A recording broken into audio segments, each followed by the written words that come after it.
Chilli powder అన్ని రకాల వంటలకు పచ్చళ్లకు సరైన chilli powder. No colour no chemicals. So మధ్యలో ఏమైందంటే 2023లో బ్రేకప్ అయిపోయిన తర్వాత ఎక్స్ట్రీమ్ సెక్షువల్ ట్రామా. నాకు ఆ బ్రేకప్లో కూడా నాకు నా పెళ్ళి ఉండే, నాకు ఫోర్స్ఫుల్గా పెళ్ళయింది. ఆ పెళ్ళిలో కూడా నాకు ఎక్స్ట్రీమ్ ట్రామా లిటరల్ తట్టుకోలేక 5 స్టిచెస్ ఉన్నాయి. సూసైడ్ అటెంప్ట్ చేసుకున్నా. అంటే the kind of things I went through, నేను ఎలా బ్రతుకున్నానో నాకు తెలీదు, నేను హోస్ట్లో ఎలా ఉన్నానో నాకు తెలీదు, నేను సైకో కానీ పిచ్చిదాన్ని కానీ చచ్చిపోవడం కానీ మూడిట్లో ఎందుకు జరగలేదో నాకు తెలియదు. ఫోర్స్ఫుల్ పెళ్ళి ఏంటి అంటే మా పేరెంట్స్ డివోర్స్ అయిపోయింది, ఇంట్లో నలుగురు ఏమనుకుంటారు అని చెప్పి తొందరగా పెళ్లి చేసేసేయాలి ఫోర్స్ఫుల్గా. మా అమ్మ అయితే పాయిజన్ బాటిల్ పెట్టుకొని నువ్వు చేసుకోకపోతే నేను చచ్చిపోతాను కూర్చొని. నాకు అప్పటికే అర్థమైపోయింది వీళ్ళు టాక్సిక్ ఉన్నారు, వీళ్ళతో నేను సంతోషంగా ఉండలేను. నేను చెప్పాను అమ్మ ఇప్పుడు ఈ పెళ్లి చేసుకుంటే నేను సంతోషంగా ఉండలేను, కానీ నేను ఈ మాటకు రెస్పెక్ట్ ఇస్తా, నువ్వు చేసుకోమంటే నేను చేసుకుంటా, కానీ నీకు నా సంతోషం ఇంపార్టెంట్ అయితే ఇది పెళ్ళి వద్దు, క్యాన్సిల్ చేయించేసే. వీళ్ళు మాటలు ఒకటి ఉంది చేష్టలు ఒకటి ఉంది, వీళ్ళు కరెక్ట్ కారు అని చెప్తే బాటిల్ పెట్టుకుంది. అవన్నీ నాకు సంబంధం లే, పెళ్ళి చేసుకో అంతే. అంటే లిటరల్గా మండపం వెళ్ళేటప్పుడు కూడా నాకు ఇట్లా పారిపోవాలా అని ఉండే. కానీ పాపం మా అమ్మ ఒక్కతే అయిపోయింది, మా అమ్మకి చెడ్డ పేరుని తీసుకురావద్దు అని ఎంత లోపల కుమిలి వెళ్ళి చేసుకున్నా. పెళ్ళి అప్పగింతలు అవుతాయి కదా, అప్పగింతలప్పుడు మా అమ్మ నన్ను హక్ చేసుకొని అమ్మాయిలు మిస్ యూ అని చెప్పి ఇట్లా హక్ చేసుకుంటే మా అమ్మ ఒక డైలాగ్ కొట్టింది, నా మనసు తిరిగిపోయింది తెలుసా. చూడు ఇట్లా హక్ చేసుకొని చెవులో చెప్తుంది, నేను వదిలించుకోవడానికి పెళ్ళి చేస్తున్నా, మళ్ళీ నా జీవితంలోకి రాకు, just get out of my life అని మళ్ళీ ఇలా లేచి ఇలా సరే బెట్టా బాగా వెళ్ళిపోయింది. నేను ఫ్లిప్ అయిపోయా. ఒక అమ్మ అందరి ముంగలు ఒకలాగా, ఎవరు లేనప్పుడు ఒకలాగా, సీక్రెట్గా ఒకలాగా అలా ఎలా ఉండగలుగుతారు అనే షాక్లో ఉండిపోయినా. నాకు ఇదే మా అమ్మ మెంటాలిటీ ముందు తెలుసుంటే నేను పారిపోయేదాన్ని ఇంట్లో నుంచి. యాక్చువల్లీ యూఎస్కి వెళ్ళకపోవడానికి రీజన్ ఇదేమో, ఇది ఎప్పుడు వచ్చింది. సో ఇలా జరిగాయి. సో నాకు అందుకే పెళ్ళి అంటే భయం, పెద్దోళ్ళు అంటే భయం. అంటే అది భయం అంటే భయపడను, కానీ సబ్కాన్షియస్ యాంగ్జైటీ అది. అందుకే పెళ్ళి జోలికి వెళ్ళాలంటే. కానీ ఇప్పుడు మీరు ఇందాక నేను అడిగినప్పుడు పెళ్లి చేసుకుంటా ఇష్టం అని అన్నారు, కానీ మిమ్మల్ని మళ్ళీ మంచిగా చూసుకునే పర్సన్, ఆ టైము, అలాంటి వ్యక్తి మీ లైఫ్లోకి వస్తారని మీరు అనుకుంటున్నారా? అంటే వస్తే మంచిది, లేకపోతే ఇట్స్ ఓకే, ఇలానే గడిపేస్తాం. మనము జీవితంలోకి ఒంటరిగానే వస్తాం, ఒంటరిగానే పోతాం, మధ్యలో ఈ డ్రామా అంతా. సో ఒక్కసారి when you make peace with your self, మనకు సెల్ఫ్ వర్త్ తెలిసి గాడ్ వచ్చేసింది అనుకోండి, నా బాధ వినడానికి ఒక వాయిస్ ఉంది నా లోపల, I'm hearing myself, God is listening to me, I'm being guided. నన్ను గైడ్ చేస్తున్న ఒక సూపర్ పవర్ నా లోపల ఉంది, God is there for me. So I'm fine I'm God. అంతే, నేను దేవుడు నువ్వు దేవుడు, మనం అందరం దేవుళ్ళమే, జస్ట్ వీ డోంట్ రియలైజ్ అంతే. చిన్నప్పుడు కూడా చిన్నపిల్లలు దేవుడితో సమానం అని అప్పుడే అంటారు కదా, ఎందుకంటే పొల్యూట్ అవ్వలేదు కాబట్టి. మనం పొల్యూట్ అవ్వడం వల్ల మనం దేవుళ్ళని మర్చిపోతాం. అంటే మరి గుళ్ళకి వెళ్ళడం అవన్నీ జరుగుతుంటున్నాయి కదా. ఇంతకుముందు వెళ్ళేదాన్ని కాదు, కానీ ఇప్పుడు వెళ్తున్నాం. గుడికి వెళ్తున్నా, గుడిలో వెళ్ళి మెడిటేషన్ చేసుకుంటా, ఎనర్జీస్ అబ్జర్వ్ చేసుకుంటా.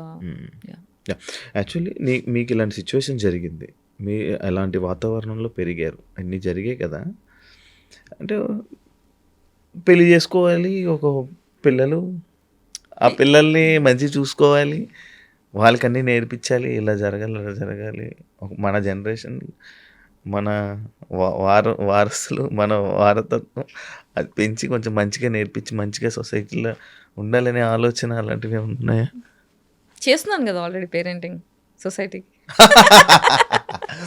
ఇప్పుడు నేను ఒకటి చెప్తా, కుటుంబం ఉంది అంటే అమ్మ నాన్న పెళ్ళాం పిల్లలు. మీ కుటుంబం సైజ్ ఎంత అంటే వాళ్ళే. నా కుటుంబం లేదు, నా కుటుంబం సైజ్ నా దేశం. అర్థమైందా? నా కుటుంబం నేను అలా చూస్తున్నా. సో ఇప్పుడు తల్లి తండ్రి పిల్లలు నన్ను ప్రేమిస్తున్నారా లేదా అని చూడరు, వాళ్ళ బాగోగులు చూస్తారు. నా పిల్లలు నాకు ఏం చేస్తారు అని చూస్తే వాళ్ళది ప్రేమ కాదు.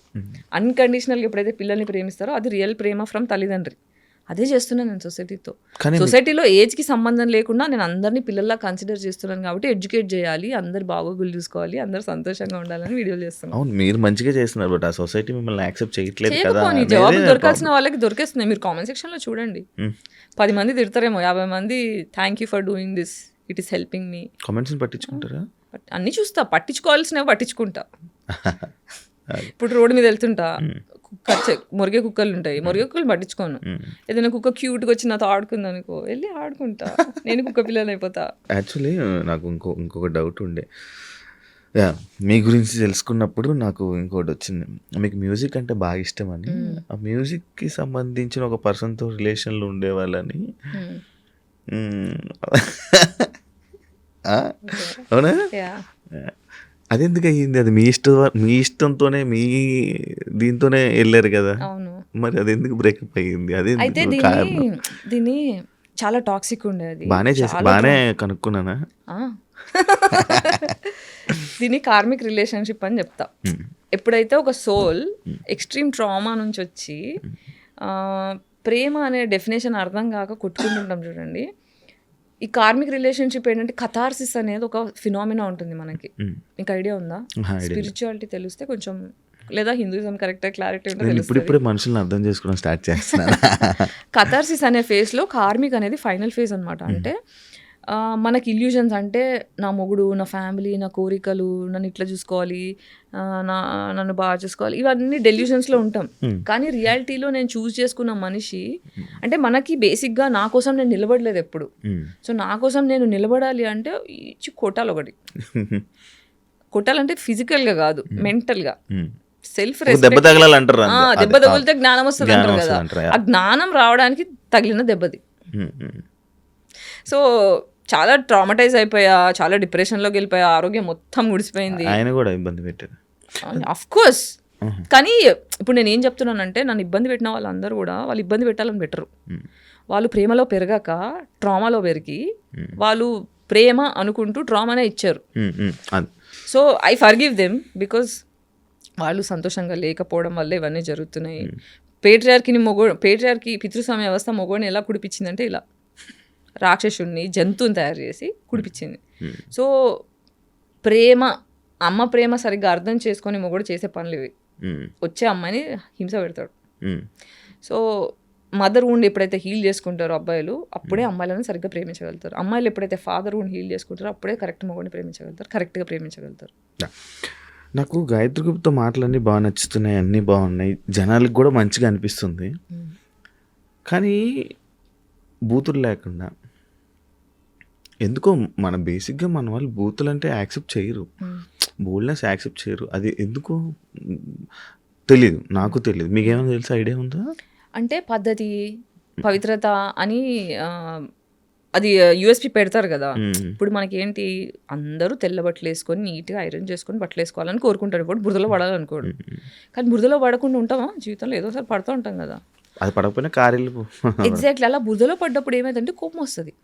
సో అలా సర్వైవల్ మోడ్లో ఉన్న మనుషులు ఎప్పుడు బూతులు డిఫెన్స్గా వాడతారు.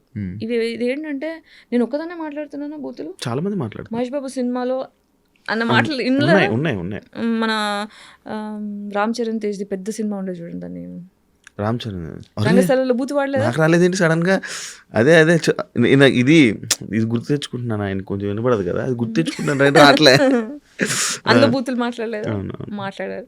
బూతులు అనేది అందరూ మాట్లాడతారు. ఇక్కడ ఏంటంటే ఆడపిల్లని కాబట్టి నన్ను సపోర్ట్ చేసేవాళ్ళు లేరు కాబట్టి, దెప్పడం ఈజీ కాబట్టి, తొక్కాలి కాబట్టి, నా వాయిస్ లేవకూడదు కాబట్టి అంటే బేసిక్ అబ్బాయిలను కూడా తిడతారు. అసలు బూతులు అనేది డిఫెన్స్ అండి. బేసిక్ దాని మీద కూడా ఒక యూట్యూబ్ వీడియో చేశాను. అదే అది లేకుండా ఇంకొకటి సైకలాజికల్గా ఈ మధ్యనే అంటే రీసెర్చ్లో కనుక్కున్నది ఏంటంటే, బూతులు మాట్లాడిన ప్రతిసారి డోపమిన్ రిలీజ్. నేను విన్నా, అది రీసెంట్గా విన్నాను. అది కూడా ఆయన చెప్పాడు. ఇప్పుడు ఏంటంటే, నిన్ను గట్టి గిల్లేస్తా. ఇది ఏంటి, సీక్రెట్గా గిల్లుతా, ఇది ఎవరికి కనిపించదు. నువ్వు అప్పుడు బూతు మాట్లాడతావు. బూతు మాట్లాడితే అది రికార్డ్ చేస్తావు. ఈ గిల్లదు ఎవరికి కనిపించట్లా, బూతు మాట్లాడితే కనిపిస్తుంది. మనుషులు బూతు మాట్లాడదంటే గిల్లద్దు, సొసైటీ గిల్లుతుంది, హరాస్ చేస్తుంది. అంటే మెటఫార్గా చెప్తున్నా, సొసైటీ ఈజ్ నాట్ లెట్టింగ్ మీ. అమ్మాయిలని అబ్బాయిలని ఎవరైతే బూతులు మాట్లాడుతున్నారో వాళ్ళు జీవితంలో సంతోషంగా లేరు, వాళ్ళకి రెస్పెక్ట్ దొరకట్లేదు. సో అది డిఫెన్స్లో వచ్చే మాటలు. వాళ్ళని తప్పు అని చెప్పే కంటే వాళ్ళు ఎందుకు అలా చేస్తున్నారో మనం ఇప్పుడు ఒక చెట్టు సరిగ్గా పెరగట్లేదు అనుకో గార్డెన్లో, మనం సాయిల్ని కరెక్ట్ చేస్తాం కానీ చెట్టు ఎందుకు పెరగట్లేదు అనం కదా. సొసైటీ బాగుపడాలి ఫస్ట్. ఫైనల్గా ఏం కోరుకుంటున్నారు జనాల నుంచి? సంతోషంగా ఉండాలి అందరూ, ఎవరినైనా హర్ట్ చేసుకోవద్దు, సెల్ఫ్ వర్త్ తెలుసుకోవాలి అందరూ. ఫస్ట్ నాకు నేను ఇంపార్టెంట్, నా సెల్ఫ్ వర్త్ నేను వాల్యుబుల్ అని అర్థమైతే అంత సొసైటీ సెట్ అయిపోతుంది. దానికోసం నా వంతు ఏమంటారు ఉడత సహాయం నా యూట్యూబ్ వీడియోల ద్వారా చేస్తున్నా. నాకు డౌట్, ఇప్పుడు మీకు ఫైనాన్షియల్ సపోర్ట్ కావాలంటే మీరు ఏం చేస్తారు? ఏమో నాకు అర్థం కావట్లేదు. సినిమా చేస్తాను, ఇప్పుడు క్రౌడ్ ఫండింగ్ చేస్తాను. సినిమా డెమో షూట్ చేసిన తర్వాత ఫిలిం బజార్ అని ఒక ప్లేస్ ఉంది గోవాలో, అక్కడ మొత్తం డిఫరెంట్ ప్రొడక్షన్ హౌసెస్ వస్తాయి, వేరే కంట్రీస్ నుంచి ప్రొడ్యూసర్స్ వస్తారు. అక్కడ వాళ్ళకి నచ్చితే ఇక్కడ ఇంత కష్టపడాల్సిన అవసరం లేదు. అక్కడ పెద్ద డోర్ ఓపెన్ అయింది నాకు, అది కూడా సాగరే తీసుకెళ్ళాడు 2 years బ్యాక్. అక్కడ ఏంటంటే మన స్టోరీ డెమో ప్రజెంట్ చేసుకోవచ్చు, మన స్టోరీ నచ్చింది అనుకోండి అక్కడిదక్కడ ప్రొడ్యూసర్ డబ్బులు పెట్టేస్తారు. అదొక ఆప్షన్ ఉంది. ఇంకా మా చిన్న చెల్లి అక్టోబర్లో కొన్ని డబ్బులు సేవ్ చేస్తుంది నా కోసం.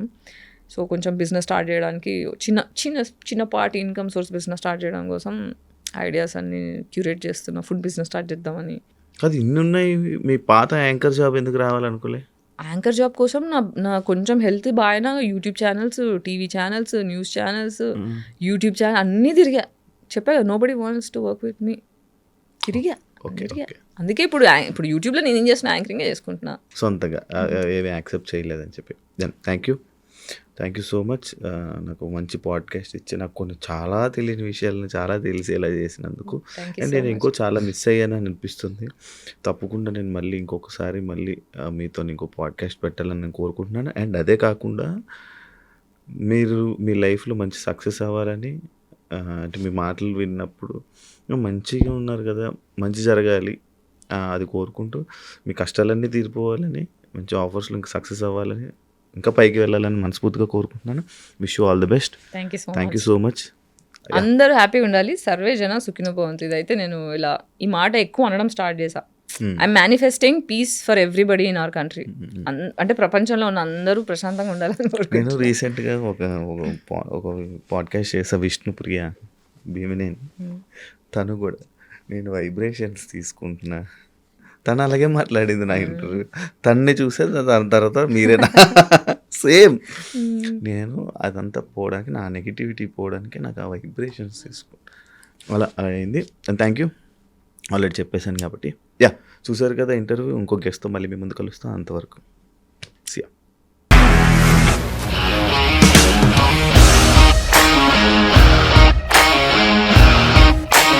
ఇండస్ట్రీలో కమిట్మెంట్ ఇష్యూస్ వస్తే నీకు కూడా వచ్చినట్టు? మార్నింగ్ తీసుకెళ్ళానంటే కొట్టి పడేస్తారు.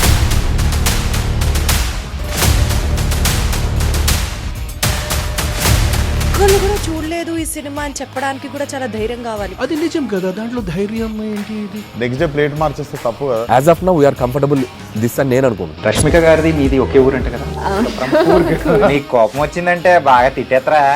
తిట్టేద్దామండి. నిజంగా గేమ్ ని ఎలా చేంజ్ చేయగలిగారు? ఏపీఎస్ఎఫ్సి వాళ్ళకి 6 నెలల్లో నేను 6 లక్షలు కట్టా. బిజినెస్ చేయాలనుకుంటే it is as difficult as riding a tiger.